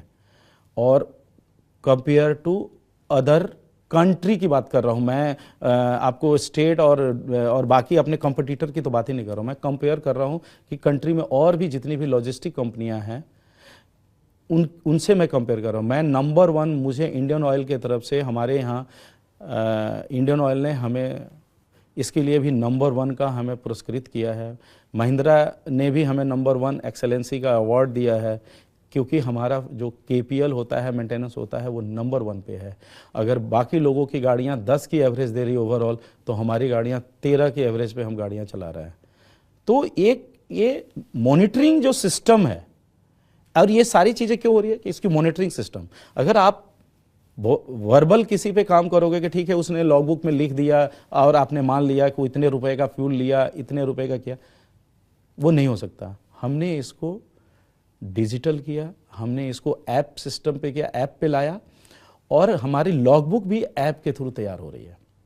पर डे कितनी किलोमीटर गाड़ी चल रही है, आवर्स कितने हमने चलाया है गाड़ी हमारे ड्राइवर ने, वो भी मुझे पता चल रहा है कि कितने आवर्स उसने चलाया है, कितना किलोमीटर चली है, कौन ड्राइवर था, ड्राइवर का फेस यूनिफॉर्म में है कि नहीं है, ये भी हमें पता चलता है कि हमारा ड्राइवर यूनिफॉर्म में है कि नहीं। क्योंकि एक टर्नआउट, डिसिप्लिन, मैंने आपको पहले ही बताया, ट्रेनिंग का एक पार्ट है, डिसिप्लिन, डेडिकेशन। ये दो चीज़ें जब तक नहीं होगी तो किसी चीज़ों का ग्रोथ नहीं होता है। तो इसको इम्प्लीमेंट करने के लिए डेफिनेटली हमें भी बहुत चैलेंजेस हैं, क्योंकि एक ड्राइवर कॉम एक ऐसा कॉम होता है, आप जानते होंगे कि बहुत सारी चीज़ों में क्योंकि उतने स्किल्ड होते नहीं हैं, उन कह देंगे कि नहीं मुझे चलाने, हमने एक एक को ट्रेंड किया। हमारे एम्प्लॉय, हमारे जितने रीजनल फ्लीट के लोग हैं, हर ड्राइवर के पास जाके कि तुमको मोबाइल ऐप कैसे चलाना है, मोबाइल ऐप में फर्स्ट स्टेप क्या है, सेकंड स्टेप क्या है, कैसे फाइनल होगा। और आपको आज के डेट में बता दूं कि हमने इतना अच्छा सिस्टम कर दिया है कि किसी गाड़ी के अंदर आपको कोई डॉक्यूमेंट रखने की जरूरत नहीं है, सारा सिस्टम ऐप पे है। आप ऐप ओपन करो, अगर कोई पुलिस वाला भी पकड़ता है तो ऐप ओपन करिए, डॉक्यूमेंट में जाइए, आप आरसी दिखाना है, आरसी को क्लिक करिए, इंश्योरेंस दिखा रहा है, इंश्योरेंस को क्लिक करिए, पॉल्यूशन दिखाना है, पॉल्यूशन को क्लिक करिए। तो ये सिस्टम हमने पूरे ऐप में लाया, ये पूरे ऐप में डला हुआ है, इसका फायदा मिल रहा है हमें। हम सेंट्रली हम पूरी चीज़ों को लुक आफ्टर कर ले रहे हैं। मैं आपको बताऊं कि मैं एवरी मंथ, मैंने आपको बताया था कि एवरी मंथ मैं अलग अलग लोकेशन पे जाता हूं और वहां जाके ड्राइवरों को ट्रेन करता हूं कि भैया आज के डेट में जितनी गाड़ियां हैं उनका डिस्प्ले क्या क्या दिख रहा है, कौन सा सिंबल, लाइट का सिंबल किसके लिए है, उनको पता होना चाहिए। उसी तरह से हमारे गार्ड को भी ट्रेन किया जाता है आई ऑप्स के थ्रू, हमारे एम ट्रेनर के थ्रू। हमेशा कुछ नई चीज़ें आती है और उनको सिखाया जाता है, बताया जाता है। डिजिटल, जिस तरह से डिजिटाइजेशन हो रहा है उसका फायदा हम भी उठा रहे हैं, और यही है कारण कि नंबर 1 पे अभी हम चल रहे हैं कंपेयर टू अदर कंट्री। आज नंबर 1 पे हमारी हर चीज चल रही है। टेक्नोलॉजी आई, टेक्नोलॉजी को एडॉप्ट किया गया। पहले हम नॉर्मल काम करते थे एक्सेल में, उसके बाद ईआरपी आ गई, ईआरपी के बाद आज ओरेकल पे हम काम कर रहे हैं। तो चेंजेस तो बहुत आए हैं, अगर आप उठा के देखो तो ऐसा नहीं है, और लोगों ने अडॉप्ट किया है एसआईएस में और बहुत अच्छे से। मैं बताऊं कि मेरा तो ये साइड भी नहीं था, हम तो बिल्कुल गाड़ी घोड़े वाले आदमी, और फर्स्ट टाइम जब मुझे डेस्कटॉप मिला तो मैं खुद पागल हो रहा था कि कैसे मैं काम करूंगा। अगल बगल में बहुत सारे लोग बैठे थे, लोगों ने मेरे को बहुत सपोर्ट किया, बहुत सारे लोगों ने मेरे को सपोर्ट किया जो मेरे आजू बाजू बैठते थे कि कैसे एक्सेल में जाना है, वीलू कप में कैसे लगाना है, कौन सा पाइवोट करना है, फॉर्मूला कैसे करना है, पीपीटी कैसे बनाना है। ये सारी चीज़ें हम इसी कंपनी में आके सीखे हैं, तो वो भी एक ट्रेनिंग का पार्ट है। ईआरपी कैसे चलाना है वो भी हमने यहीं सीखा। ओरेकल में आज हम ओरेकल में काम कर रहे हैं, तो ये सारा ट्रेनिंग है। और ये चीज़ें आप देखो ये चेंज हुई है। मैं आपको बताऊं कि मैं एवरी मंथ, मैंने आपको बताया था कि एवरी मंथ मैं अलग अलग लोकेशन पे जाता हूं और वहां जाके ड्राइवरों को ट्रेन करता हूं कि भैया आज के डेट में जितनी गाड़ियां हैं उनका डिस्प्ले क्या क्या दिख रहा है, कौन सा सिंबल, लाइट का सिंबल किसके लिए है, उनको पता होना चाहिए। उसी तरह से हमारे गार्ड को भी ट्रेन किया जाता है आई ऑप्स के थ्रू, हमारे एम ट्रेनर के थ्रू। हमेशा कुछ नई चीज़ें आती है और उनको सिखाया जाता है, बताया जाता है। डिजिटल, जिस तरह से डिजिटाइजेशन हो रहा है उसका फायदा हम भी उठा रहे हैं, और यही है कारण कि नंबर 1 पे अभी हम चल रहे हैं कंपेयर टू अदर कंट्री। आज नंबर 1 पे हमारी हर चीज चल रही है।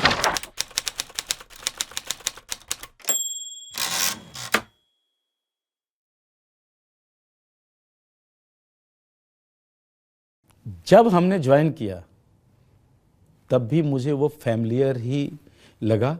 मुझे लगा कि मेरा कोई गार्जियन बैठा हुआ है, क्योंकि मैं फर्स्ट जब ज्वाइन किया, फर्स्ट टाइम जब मैं यूनिफॉर्म में था और मैं फर्स्ट टाइम जब चेयरमैन सर के साथ मिलने गया, तो चेयरमैन सर के पास जब मैं मिलने गया उनसे, तो पहले उन्होंने मेरे से पूछा, फिर मैंने उनको याद दिलाया कि सर मैं आपसे सिंदरी में मिला था, वहाँ गेस्ट हाउस में, और जो चास नाला, तब उनको याद आ, बोले हाँ संजय तुम्हारा नाम है। सर के साथ एक खासियत है कि उनका अगर एक बार वो किसी बंदे से मिल लेते हैं तो उसका नाम हमेशा उनको याद रहता है, चाहे कोई हो। तो मिला मैं, क्योंकि मैं यूनिफॉर्म में था, मेरा लुक बदल चुका था, आज सर पे बाल नहीं है लेकिन बाल हुआ करते थे, तो वो सारी चीज़ें कटिंग हो गई, फौजी की तरह लग रहा था, यूनिफॉर्म में था। सर के साथ मिला, सर ने बोला कि ठीक है। सर ने पूछा कि आगे का क्या है तुम्हारा प्लान, तो मैंने आपको बताया ही कि मुझे पढ़ना था, मुझे वहाँ से ग्रेजुएशन करना था, तो इस वजह से हम, और सर ने बड़ा सपोर्ट किया। तो वो एक फैमिली कल्चर उस समय भी वही डेवलप था, आज भी वही चीज़ें हैं। मैं आपको बताऊं 98 में हमारे साथ कुछ ट्रेजेडी हुई, हमारे फादर का डेथ हुआ, और वो एक ऐसा दौर था जो कि पूरी फैमिली की रिस्पॉन्सिबिलिटी हमारे पास थी। चेयरमैन सर का, क्योंकि मैं इनफैक्ट उस समय चेयरमैन सर के साथ ही था और दिल्ली में ही था, तो सर को पता चला, सर कहीं बाहर थे, तो मैं चला गया था। आया तो सर ने बताया कि कोई दिक्कत नहीं है बेटा, हम हैं और टेंशन लेने की बात नहीं है, फैमिली में जो भी है, क्योंकि बर्डन था। खासियत आपको मैं बताऊं, सर की एक खासियत है कि जब भी वो होता था पूछते थे कि कैसा चल रहा है, क्या है, नहीं है, कैसा, तुम्हें कोई दिक्कत तो नहीं हो रही है। ये सारी चीज़ों पे सर का एक अलग तरीका था। जीएमडी सर के साथ भी है, कई बार हमें कुछ एडिशनल सपोर्ट की ज़रूरत पड़ी, या मैं कहीं काम में भी फंस जाता हूँ। मेरी है कि जैसे कोई मैं चैलेंज लेकर के कोई भी काम करता हूँ, तो कोई ऐसा काम कर रहा हूँ जिसमें फंस रहा हूँ और लग रहा है कि अब इससे निकलना के लिए मुझे सहायता चाहिए, तो मैं सर को कॉल करता हूँ कि सर ऐसा ऐसा है, क्या मैं इस तरह से करूँ न करूँ। सर का हमेशा आज तक, चाहे वो चेयरमैन सर हो, चाहे वो जीएमडी सर है, उन्होंने कभी ये नहीं बोला नहीं नहीं तुम ये काम मत करो, नहीं तुम करो, और इसमें और इसको इस तरह से करो जिससे कि और अच्छा हो जाए। तो एक ये जो कल्चर हमारा जो 91 का कल्चर था, वो आज भी वही कल्चर है, आज भी सेम कल्चर है। साथ में बैठ के खाना भी साथ में उस समय भी खाए हैं, आज भी खा रहे हैं, तो इससे आपको लगेगा कि ये फैमिली कल्चर है। चेंजेस क्या हुआ, मैं आपको चेंजेस बता रहा हूं। पहले छोटी कंपनी हुआ करती थी, लोगों के पास ट्रेनिंग, लोगों के पास चीज़ें नहीं थी, ट्रेनिंग टूल कहाँ से आएगा, कैसे ट्रेन किया जाएगा, क्योंकि पहले एक छोटे से जगह से स्टार्ट हुआ था, पैन इंडिया। अब तो वर्ल्ड में भी हम अलग अलग कंट्री में हैं, तो ट्रेनिंग को कैसे कराना है, हमेशा सर का गाइडेंस। ट्रेनिंग एक ऐसा चीज़ है कि सर ने हमेशा, नहीं ये ट्रेनिंग का चीज़ है, आप सुपरवाइजरों का ट्रेनिंग अलग करो, रीजनल हेड का ट्रेनिंग अलग करो, ब्रांच हेड का ट्रेनिंग अलग करो, हर लोगों का ट्रेनिंग का एक अलग अलग टाइम शेड्यूल उन्होंने धीरे धीरे धीरे धीरे डेवलप किया गया।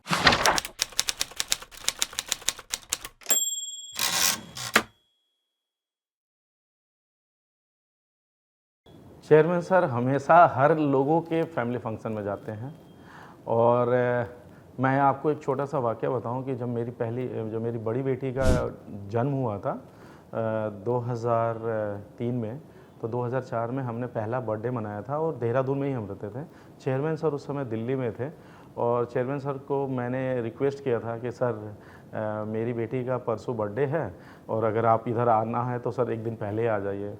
लिटरली मैं आपको बताऊं कि उस दिन शाम को सर ने मसूरी एक्सप्रेस का टिकट लिया, और मैडम भी साथ में, और इवन रिवोली भी थी, और ये लोग आए देहरादून, और देहरादून में जो हमारा क्वार्टर था वहाँ आए, और मेरी बेटी का पहला बर्थडे सेलिब्रेशन सर के हाथों से ही, पहला जो केक कटिंग हुआ था मेरी फर्स्ट, वो सर के यहाँ से ही हुआ था। और यही नहीं वाक़या मैं बताऊँ आपको, मैं बहुत सारा चीज़ें देखा हूँ, जैसे हमारे ड्राइवर्स हैं, अगर कोई ड्राइवर्स भी कभी सर को कह देता है कि सर मेरे बेटे का शादी है, कुछ है, सर वहाँ पहुँच जाते हैं और बहुत टाइम भी देते हैं सर वहाँ। सर कई बार जो है मतलब हमारी तो मैंने ऐसी एक जर्नी रही है कि सर हमेशा मतलब ऐसा कोई दिन नहीं होता है, ऐसा कोई वीक नहीं होता है कि सर से हमारी 1 to 1 बात नहीं होती है, हमेशा होती है, चाहे वो किसी भी मैटर को लेकर के। लेकिन हमेशा सर का मैंने एक चीज़ देखा है कि हमेशा सर यही बोलते हैं कि हमेशा दूसरों के लिए खड़े रहो। आप दूसरों के लिए हमेशा खड़े रहो, डेफिनेटली वो आपके लिए खड़ा रहेगा। तो ये एक सर का एक बहुत बड़ा सिद्धांत है, मैंने देखा है हमेशा। मुझे याद है 2009 की बात, एक मैं आपको बताऊं, 2009 में मेरी थोड़ी सी हेल्थ वाइज थोड़ा प्रॉब्लम हो गई थी और थोड़ा मैं बहुत ज़्यादा मेरी प्रॉब्लम हो गई थी। तो अचानक से मेरी वाइफ ने बोला कि क्यों नहीं एक बार सर से आप बात करते हो और बात करके कोई अच्छा डॉक्टर का राय लो। तो इनफैक्ट मैं उस समय दिल्ली में ही था और मैं अपने जीएमडी सर से बोला कि सर मुझे कुछ दिनों की लीव चाहिए और मुझे घर जाना है, मेरी थोड़ा हेल्थ वाइज ठीक नहीं चल रहा है, कुछ फूड पॉइजनिंग और सर्वाइकल का लिटली इशू आया था।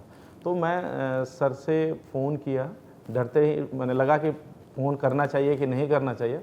मैंने सर को फ़ोन किया कि सर मेरी थोड़ी तबीयत ख़राब हो रही है और पटना में एक डॉक्टर हैं, बहुत सीनियर डॉक्टर हैं, उनके पास नंबर नहीं मिल रहा है, उनको दिखाना है। तो उन्होंने बोला कि ठीक है 2 मिनट रुको। उन्होंने तुरंत उस डॉक्टर को उन्होंने फ़ोन किया कि मेरा लड़का जा रहा है, आप उसको देखिए और देख करके उसको तुरंत बताइए और मुझे भी बताइएगा। तो तुरंत डॉक्टर्स के यहाँ से मुझे फ़ोन आई कि आप जल्दी आ जाओ, आपको दिखाना है, दिखाना है। तो मैं गया, डॉक्टर से दिखाया और जबकि बिलीव नहीं करेंगे उस डॉक्टर का महीने का नंबर लगता है दिखाने का। और मैं गया और 5 मिनट में डॉक्टर ने देखा भी, सारा जो भी प्रेस्क्रिप्शन देना था दिया और उसके बाद उसने सर को भी बताया कि मैंने आपका बच्चे को देख लिया है और वो ठीक है, कुछ दिनों में ठीक हो जाएगा। तो ये छोटी छोटी वाकया है, मैं आपको पहले भी बता चुका हूँ कि कई ऐसे मोमेंट आए हैं, कई ऐसे मोमेंट आए और मुझे तो ऐसा भी सौभाग्य मिला है कि मैं सर के साथ ट्रेन में सेम कूपे में बैठ करके मैं सफ़र करके आया हूँ देहरादून से दिल्ली तक। तो वो भी सफ़र मेरे लिए एक बहुत यादगार रहा है और मैं अक्सर, क्योंकि मैं कई बार गाड़ियाँ चलाता था तो मैं सर के साथ चलता था और अच्छे अच्छे लोकेशंस पे कहीं भी जाता था। सर की एक बहुत बड़ी खासियत थी कि पहले उनका एक ही चीज़ होता था कि मैं खाऊं या ना खाऊं, मेरे स्टाफ सबसे पहले उनको खाना मिलना चाहिए। और ये एक बहुत बड़ा होता है कि बहुत सारे लोगों के अंदर कि मैं चला गया और अपने स्टाफ को क्या हो रहा है नहीं हो रहा है ये पता नहीं चलता, लेकिन सर के साथ है कि आप जाओ तो पहला वहाँ होगा कि सारे लोगों को पहले खाने का अरेंजमेंट, रहने का अरेंजमेंट, ये एक चीज़ है। तो ये गार्जियन ही कर सकता है, एक फादर ही कर सकता है जो अपने बच्चों को देख रहा है, ये दूसरे के बस की बात नहीं है। तो ये एक बहुत ही अलग किस्म के इंसान है और मैं आपको बताऊं कि ऐसा मिलना मुश्किल है।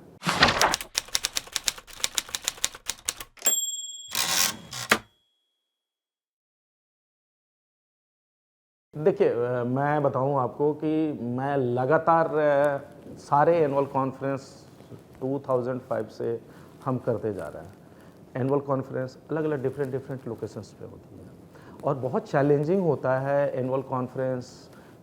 SIS का एनुअल कॉन्फ्रेंस कराना एक बहुत बड़ा चैलेंजिंग है। आज भी आप देखेंगे कि आज भी होता है, पहले 200 लोग, 300 लोग, 500 लोग, 700 लोग, 1000 लोग, आज के डेट में करीबन 1000 लोग हमारे एनुअल कॉन्फ्रेंस में आते हैं।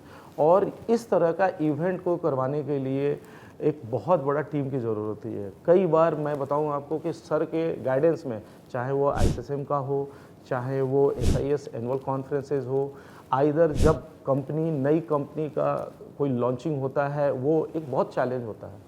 उसमें सर का जो गाइडेंस मिलता है कि ये करना है, ऐसे करना है, ये काम आपको करना है, और इस तरह से इसको एक बहुत फंडामेंटल तरीके से सर का जो ब्रीफिंग होती है और जो बताते हैं ना, वो चीज़ें कोई नहीं बताता। बाकी लोग सीधे कहेंगे कि आप ये कर लेना, हुआ नहीं हुआ मैटर वो नहीं है। यहाँ बहुत क्लियरली सर का एक ब्रीफिंग होती है और फॉलोअप भी होता है। तो ये चीज़ें हमने देखा है और बड़े बड़े इवेंट हमने किए हुए हैं।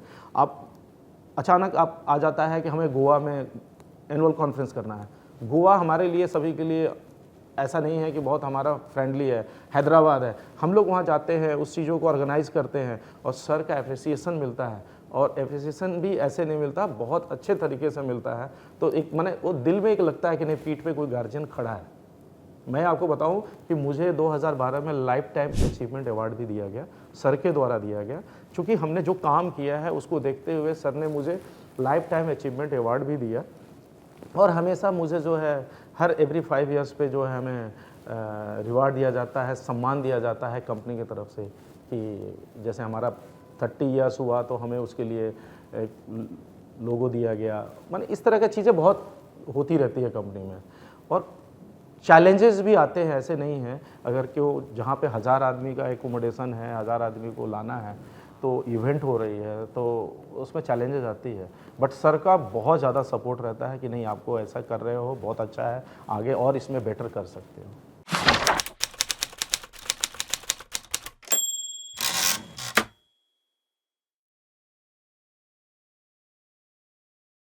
इंटरेस्टिंग बात मैं आपको बताऊं कि चेयरमैन सर एक ऐसे इंसान हैं, मतलब वो टच फील वाली, उनके अंदर टच फील है।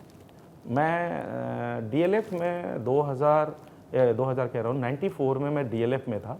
94 में एक लड़के का एक्सीडेंट हो गया था, दुर्घटना हो गई। उसकी मतलब उसको लेकर के हम लोग बिहार जा रहे थे, उनको उसके घर पे ड्रॉप करने। चेयरमैन सर पूरे रास्ता फॉलोअप करते जा रहे थे मेरे से कि कहाँ पहुँच गए, क्या हुआ, कहाँ हो। हमने जब उनको बताया कि सर मैं अब बिहार में इंटर कर गया हूँ, तो उन्होंने पूछा कितना टाइम लगेगा, तो मैंने बताया। आप बिलीव नहीं करेंगे, चेयरमैन सर रात 10:20, हमें भी आज भी याद है कि 10:20 पे मैं बंदर बागीचा ऑफिस में हमने गाड़ी खड़ा किया और चेयरमैन सर ऑफिस में बैठे हुए थे और वो वेट कर रहे थे कि कब उस लड़के की बॉडी आएगी। और वो हम लोगों से मिले, फिर हम लोगों को बताया कि आप लोग आराम करो, कल मॉर्निंग में आप इनको ले जाके घर छोड़ोगे। तो एक ये चीज़ें होती है कि फैमिली, एक अपनापन होता है, वो चीज़ें और कहीं हमें नज़र तो नहीं आई है। और मैं इस 34 इयर्स की जो हमारी जर्नी है, इसमें मैंने केवल फैमिलियर चीज़ें ही देखा है, पूरी की पूरी। ये एक फैमिली की तरह हम लोग काम करते हैं। कभी किसी ऐसा नहीं लगता कि हम किसी ऑर्गेनाइजेशन में हैं, हम एक फैमिली की तरह काम करते हैं। और उसी का नतीजा है कि आज सभी का इम्प्रूवमेंट है। आज के डेट में मैं as a vice president fleet हूँ इस पूरी ऑर्गेनाइजेशन में, और मैं पूरी फ्लीट को रन कर रहा हूँ। और ऑल इंडिया फ्लीट को मैं बहुत बेहतर तरीके से चला रहा हूँ। और वर्ल्ड में अगर हमारा कंपेयर किया जाए तो हर सेगमेंट में हम नंबर 1 है हमारी फ्लीट। रिसेंटली एक डेटा हमारे पास जॉइंट वेंचर कंपनी की तरफ से शो किया गया था, तो उसमें हर सेगमेंट में हम नंबर 1 पे हैं। और ये सारा क्रेडिट जा रहा है हमारे चेयरमैन सर को, बिकॉज कि हमने जो 34 इयर्स जो हमने यहाँ बिताया है, वो एक बहुत ही मार्वेलस और मतलब ये यादगार चीज़ है।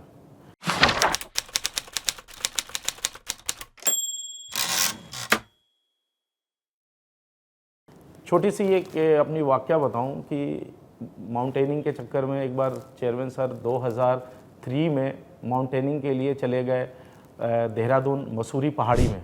और उसके बाद शाम की समय हो रही थी और उस शाम को अचानक चेयरमैन सर का फ़ोन आया मेरे पास कि संजय कहाँ हो।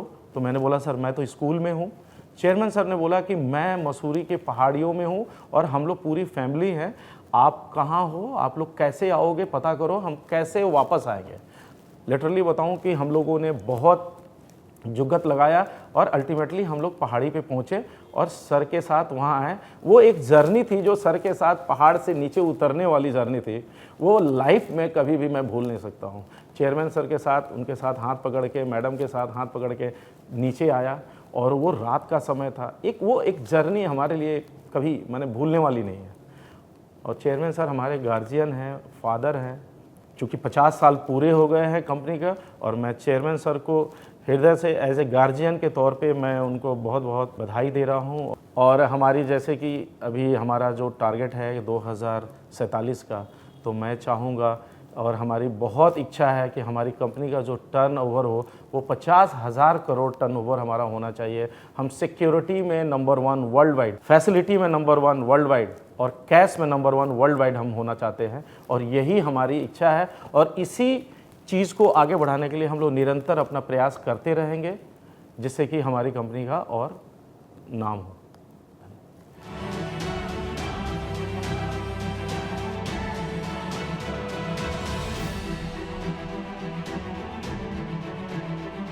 And at that time, given my background, I hadn't worked in security, and I was very nervous about working for an Indian security company because I imagined everything would be offshored, and security in my mind back in those days was a very different view on what it is today.